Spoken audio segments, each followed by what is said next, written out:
Greetings from Cape Town, South Africa. My name is Marlon Parker. I'm the founder of R Labs, and R Labs is basically an organization that uses innovation to bring about social change.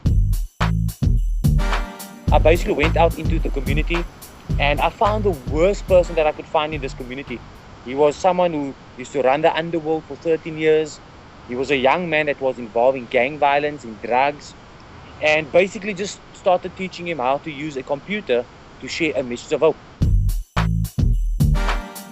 The project basically, although it started off by kids starting out off using Facebook, blogging, and just writing messages of hope, has now actually turned into a movement where people are going around, not just in the local community on the Cape Flats in Cape Town, but also across Africa and even now in Southeast Asia, where people are now using things such as mobile technologies to inform government about what's happening on the ground, telling local organizations around what they can do to make a difference in their communities.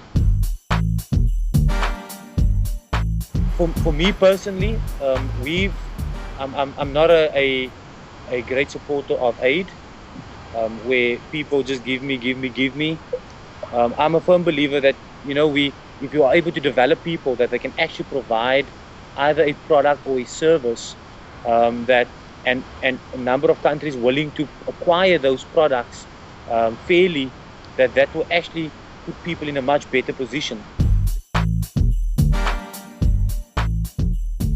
The biggest thing I think developed countries and organizations from the developed world can learn is to learn to actually begin to invest in organizations within the emerging economies. We've learned that by investing in people is where you get your biggest return on investment, and not by just giving out aid. And unfortunately, we are always looked at as people that always needs to have. And what we've learned within our emerging economy, or in the developing world, is by developing and investing people so that they themselves can begin to make that change, is one of the biggest rewards. And I think if that is something that organizations and the developed world could learn, could be very useful for us. Today, at a call to action, I want you to know that whatever you're going to do it with as much passion as you possibly can, because it's going to make a difference in the lives of a number of people. Because what we've seen happening 3 years ago was a simple idea. Today, we are seeing the fruits of it. And who knows that 3 years or a few years from now, we might actually start talking about the fruits of your idea and your action.